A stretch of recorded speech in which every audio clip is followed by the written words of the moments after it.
Halo sobat, kawan-kawan pecinta catur, dimanapun Anda berada. Salam jumpa dan selamat datang di Catur Cerdas Indonesia. Di channel ini, kita akan bersama-sama membahas berbagai kemungkinan yang terjadi dalam permainan catur. Dari babak pembukaan, middle game hingga akhir permainan. Materi yang kami sajikan disusun dari hasil pembelajaran yang mendalam. Kami rangkum dari berbagai sumber terpercaya dan tentunya dilengkapi dengan bantuan analisis engine untuk memastikan ketepatan langkah dan akurasinya. Jadi begini kawan-kawan. Pertama, kami menyadari bahwa di luar sana banyak sekali teman-teman kita yang ingin belajar catur. Kedua, kami sangat senang bisa menjangkau kawan-kawan yang ingin terus menambah wawasan, memperkuat pemahaman, membangun intuisi, dan berkembang bersama dalam dunia catur. Khususnya bagi kawan-kawan sebangsa dan setanah air. Karena pada dasarnya, catur bukan sekadar permainan. Dari sudut pandang psikologi, catur punya banyak sekali manfaat. Beberapa di antaranya, catur dapat melatih pola pikir, meningkatkan kemampuan dalam problem solving, menumbuhkan kedisiplinan, melatih kesabaran, mengasah kecerdasan, menjaga kesehatan mental, bahkan bermanfaat bagi anak-anak. Catur terbukti dapat membantu meningkatkan EQ, memperkuat daya konsentrasi, mengembangkan kreativitas, dan membangun kepercayaan diri. Dan tentunya masih banyak manfaat lainnya.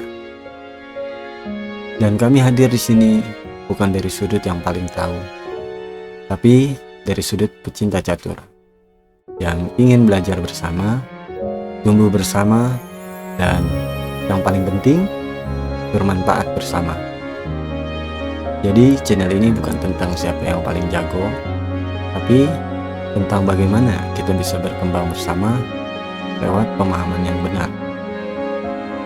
Oke kawan-kawan, di kesempatan kali ini kita akan belajar bersama tentang salah satu pembukaan klasik yang penuh taktik dan strategi tentunya, yaitu King Gambit, khususnya Rubinstein Variation.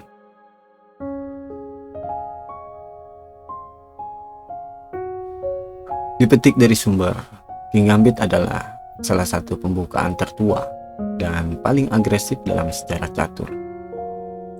Tapi di balik tampilan yang tajam, tersimpan banyak pelajaran penting tentang kontrol pusat, inisiatif, pertahanan aktif, dan pemahaman posisi.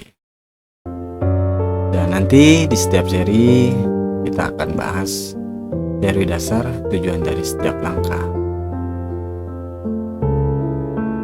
Ini adalah bab pertama dari seri yang kita bahas, dan di setiap seri kita akan bahas dari teori dasar, tujuan daripada setiap langkah, dan bagaimana rencana permainan berkembang ke tengah dan akhir. Seperti biasa, kita tidak hanya membahas apa langkahnya, tapi juga mengapa langkah itu dimainkan. Baiklah, yuk kita mulai perjalanan kita di King Gambit Rubinstein Variation.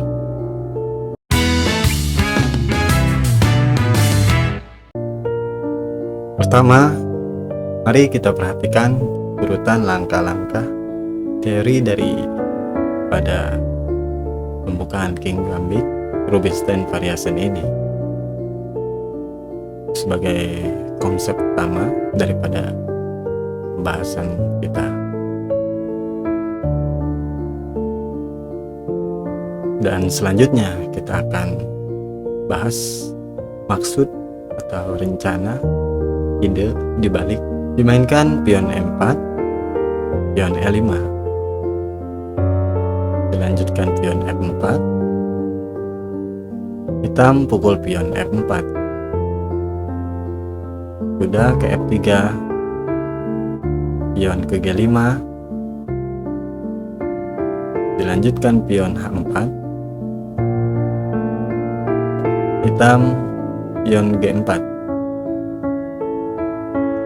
kuda ke E5, kuda ke F6, pion D4, pion D6, kuda D3, kuda pukul pion, gajah pukul pion, gajah G7, kuda C3, kuda pukul kuda, pion pukul kuda, dan hitam rokade. Putih gajah E2, dilanjutkan hitam dengan pion F5, lanjutkan dengan gajah ke G5, menteri E8, putih rokade pendek, dilanjutkan dengan kuda ke D7 dan dilanjutkan dengan pion H6, gajah D2, kuda D7, kuda F4, dan dilanjutkan menteri ke F7. Nah, inilah seperti yang sudah kita lihat beberapa langkah dari dasar daripada pembukaan King Gambit Rubinstein Variation, di mana buah putih melakukan langkah yang terbaik dalam membangun inisiatif serangannya, dan hitam melakukan langkah terbaik yang dapat menetralisir inisiatif serangan dari buah putih. Kita kembali ke belakang. Pion E4, pion E5, king pawn opening, pembukaan yang sangat tajam, dilanjutkan dengan pion F4. Nah, untuk posisi seperti ini adalah ciri khas daripada pembukaan King Gambit. Dalam respon ini, buah hitam apabila tidak memukul pion, semisalnya respon dengan pion D5 yang dinamakan King Gambit Decline, dan tergantung daripada buah yang dijalankan. Kalau seandainya pion ke D5 ini, maka dinamakan King Gambit Decline counter Gambit. Dan kalau seandainya gajah yang dijalankan, maka dinamakan King Gambit Decline Classical Variation. Ada beberapa variasi yang lain, dan tentunya kita bahas di pertemuan kita di video selanjutnya. Sekarang kita bahas dengan pion pukul pion yang berada di F4, yang berarti dinamakan King Gambit Accepted. Gambit raja, buah hitam menerima pengorbanan pion. Dalam posisi ini banyak variasi yang bisa dipilih oleh putih dalam membangun serangan. Ada 16 variasi dalam sumber atau dalam teori pembukaan. Namun di sini kita bahas satu persatu, dan sekarang kita bahas seperti yang sudah kita contohkan sebelumnya, yaitu dengan kuda ke F3. Langkah paling populer dalam posisi ini memang sering digunakan oleh para pemain, yaitu dengan kuda ke F3. Karena kuda di F3 ini dapat mengontrol pusat dan menjadi pertahanan pada posisi sayap raja. Bisa kita lihat di sini posisi kuda yang berada di F3 dapat mengontrol pusat dan menjadi pertahanan pada posisi sayap raja. Dan variasi ini dalam teori pembukaan dinamakan King Knight Gambit, yang artinya pertahanan kuda pada posisi sayap raja. Sebelumnya kita sudah bahas, yaitu dengan pion G5. Tujuannya mensupport pion. Adakah kemungkinan lain yang terbaik dalam posisi ini? Hitam memberikan responnya untuk menetralisir serangan dari buah putih. Itu banyak sekali kemungkinan yang terjadi. Dalam teori banyak pilihan, karena ini masa dalam pembukaan, jadi banyak sekali pilihan variasi yang bisa ditempuh oleh buah hitam, seperti pion H6, gajah E7 yang dinamakan Cunningham Defense, pion H6 yang dinamakan Becker Defense, atau pion ke D6 dinamakan Fischer Defense. Jika melangkahkan pion ke D5 maka dinamakan Modern Defense, atau kuda ke F6 Scallops Defense, atau juga kuda ke E7 yang dinamakan Bone on Smolowski Defense. Dan pada video kali ini kita bahas dengan respon daripada buah hitam, yaitu dengan pion ke G5. Pion ke G5 mensupport pion. Jadi dalam posisi ini kemungkinan banyak terjadi dari respon hitam, dan kemungkinan tersebut bisa terjadi langkah hitam sesuai dengan langkah teori atau langkah yang terbaik yang diberikannya, atau bisa saja buah hitam memberikan langkah yang membuat lemah pada pertahanannya. Ya, secara logis bisa saja di sini buah hitam melangkahkan gajah ke C5 yang tujuannya menyerang pada posisi sayap raja pada buah putih. Namun dalam teori dan secara analisis ini adalah langkah yang salah. Kenapa? Sini bisa kita perhatikan, bisa dilanjutkan pion ke D4, tempo mengancam gajah ke B6 menghindari ancaman pion, dan bisa dipukul pion F4.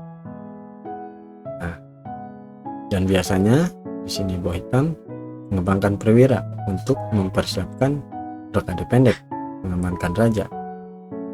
Bisa kita lanjutkan dengan pion mengancam kuda, dan kuda pasti menghindar. Kita contohkan langkah terbaiknya di sini, yaitu kuda ke D5, balik mengancam gajah. Gajah ke G5 mengancam menteri. Kuda E7 memblok ancaman gajah pada menteri. Bisa kita lanjutkan kembangkan perwira kuda ke C3. Tujuannya yaitu ke petak D5 yang bisa menyerang 2 kali kepada kuda, dan otomatis kalau buah hitam tidak mengantisipasi serangan daripada buah putih ini, maka buah hitam akan mendapatkan kerugian 1 perwira. Nah, secara logis di sini buah hitam akan memberikan langkah pion C6 yang tujuannya agar kuda tidak masuk kepada petak D5.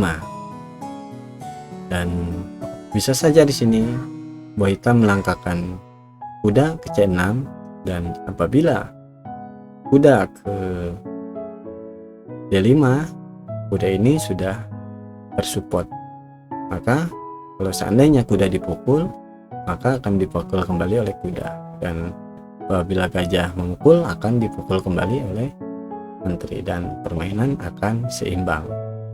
Dan selain daripada melangkahkan kuda dan pion, bisa saja di sini buah hitam melakukan rokade seperti niat awalnya mengamankan raja. Namun dalam teori ketiga langkah ini adalah langkah yang salah.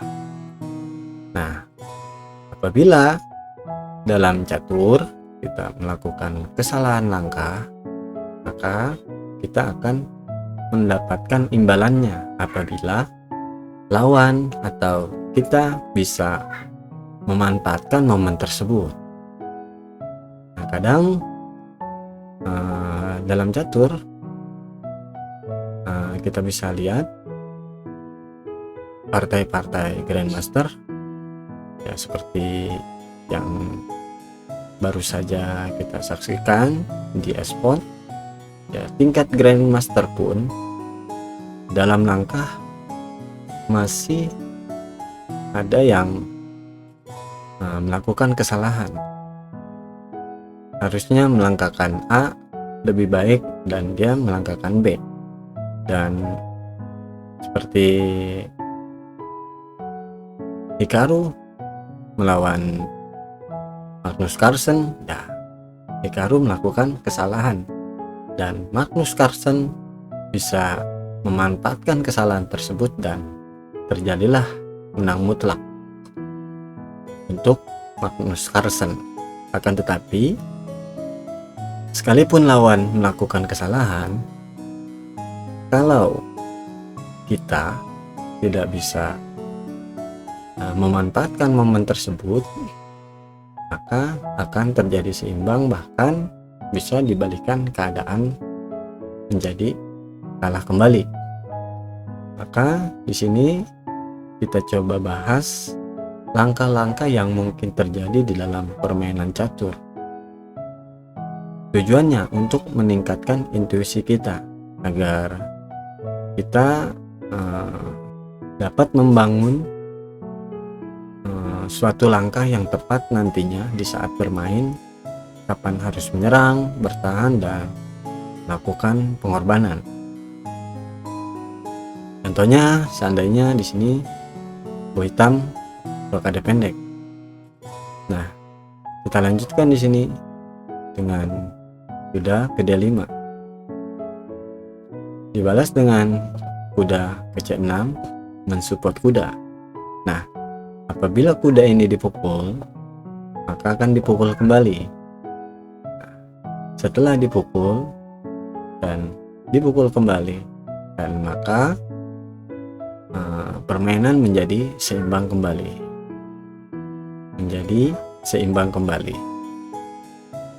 Akan tetapi terjadi perbedaan. Apabila dalam posisi seperti ini, yang sebenarnya posisi hitam sudah mulai tertekan dalam bentuk posisi. Kalau secara material di sini masih terbilang sama. Akan tetapi dalam bentuk posisi buah hitam tertekan. Perbedaan daripada pengembangan perwira pun kita sudah bisa bedakan. Kebebasan perwira buah putih dan buah hitam itu sangat berbeda, bisa kita perhatikan. Nah, dalam posisi ini pion, seandainya kita kuda ke F6, nah maka keadaan kuda ini memberikan skak pada raja, yang otomatis buah hitam, pasukan hitam harus merespon apakah memukul kuda atau raja ke petak H8. Kita contohkan di sini kuda ke F6 memberikan skak kepada raja, dan ada dua kemungkinan buah hitam menggeserkan raja ke H8 atau memukul kuda. Nah, kita contohkan dengan memukul kuda. kita pukul dengan gajah, dan langkah terbaik selanjutnya yaitu dengan benteng E8 yang tujuannya ingin membuka kuda dan pinning terhadap Raja Putih.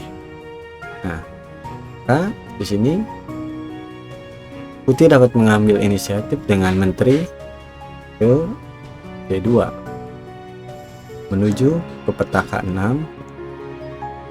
yang akan memberikan skakmat dalam 2 langkah berikutnya. Dan bisa kita perhatikan, yang artinya di sini buah hitam berusaha bagaimana caranya agar tidak terjadi skakmat dalam 2 langkah atau selamat daripada serangan buah putih ini. Kita bisa perhatikan buah hitam di sini langkah terbaik yaitu dengan kuda pukul pion, maka dipukul kembali oleh kuda. Gajah pukul pion, maka dipukul kembali. Banyak kerugian yang terjadi pada posisi buah hitam untuk menyelamatkan keselamatan raja.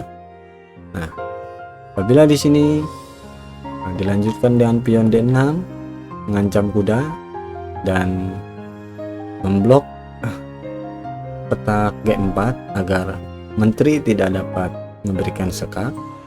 Nah, di sini bisa kita berikan langkah sementara dengan rokade panjang. Nah, apabila buah hitam memukul kuda, maka menteri akan dipukul oleh menteri, dan otomatis di sini akan mengalami kerugian besar, yaitu kuda ditukar oleh menteri. Nah, maka di sini buah hitam tidak akan memukul kuda. Ini akan terjadi kerugian yang sangat besar. Nah, tandanya di sini buah hitam mengancam menteri dengan pion ke C5, maka kita bisa lanjutkan dengan langkah H4.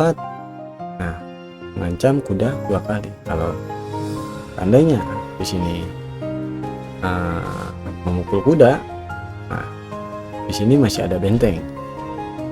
Jadi kemungkinan di sini buah hitam yaitu dengan memberikan langkah yaitu dengan E6. Kita lanjutkan dengan menteri ke H6, maka langkah terbaiknya yaitu hanyalah kuda F6 agar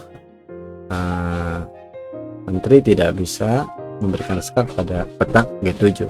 Kita contohkan. Nah, di sini ini maka kuda mengancam menteri dan memblok menteri tidak bisa memberikan skak kepada petak G7. Maka kita lanjutkan dengan menteri skak dan raja menghindar. Kalau seandainya kuda menutup, pasti dipukul oleh menteri. Maka langkah terbaiknya yaitu dengan langkah paksa yang geser ke F8 dan barulah kita pukul menteri. Seperti itu.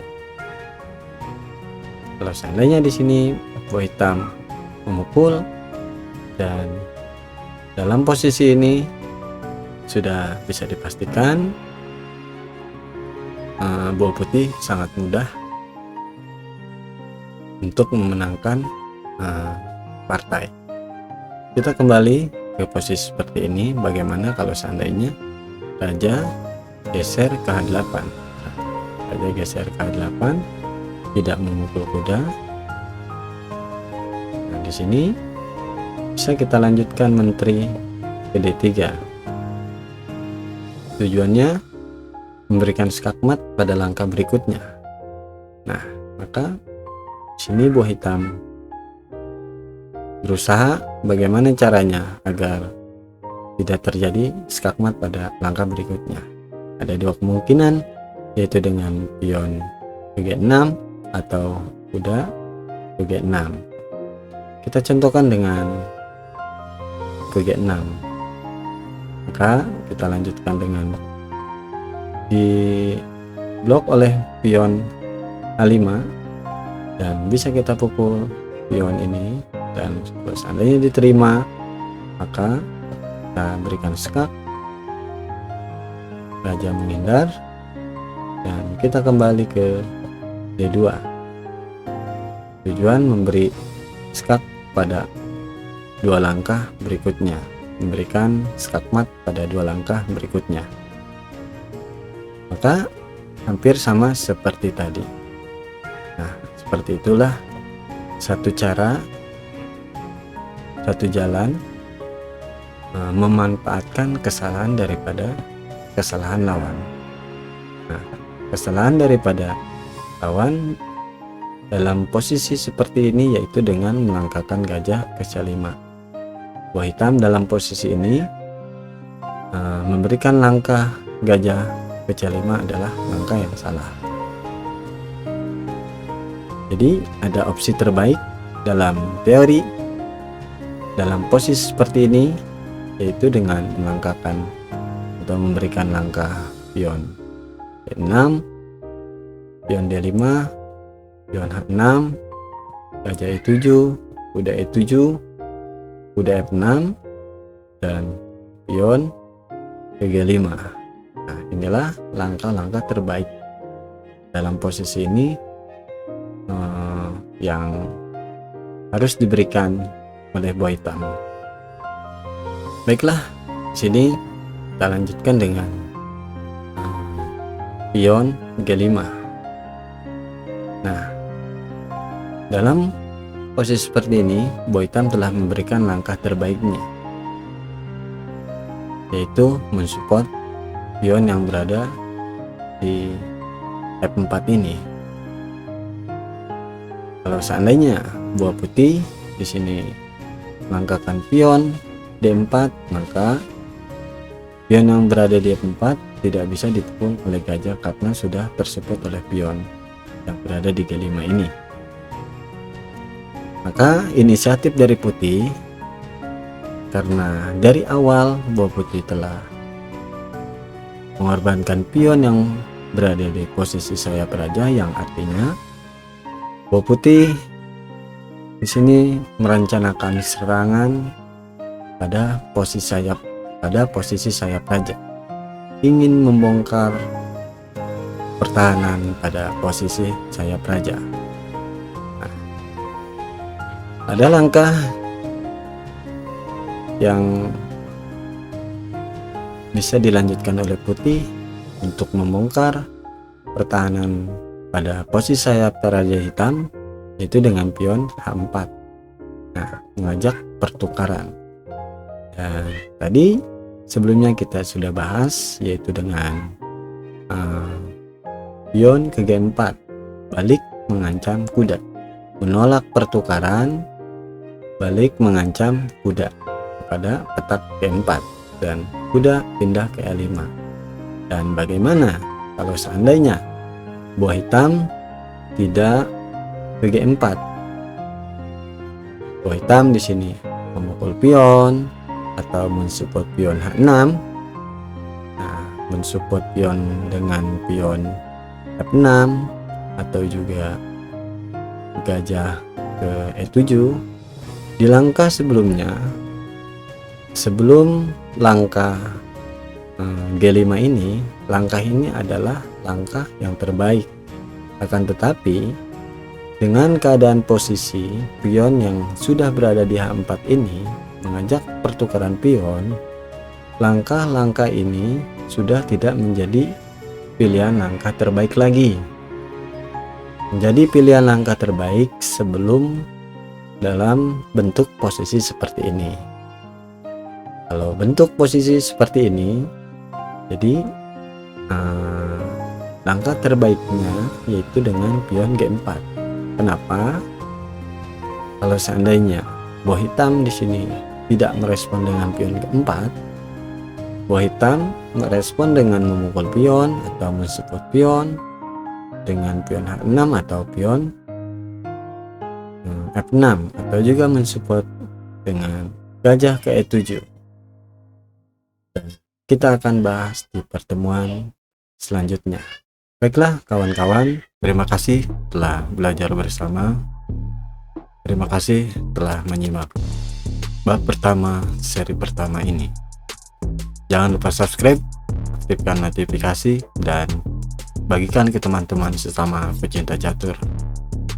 Sampai jumpa di video berikutnya. Salam satu langkah lebih baik dari catur cerdas Indonesia.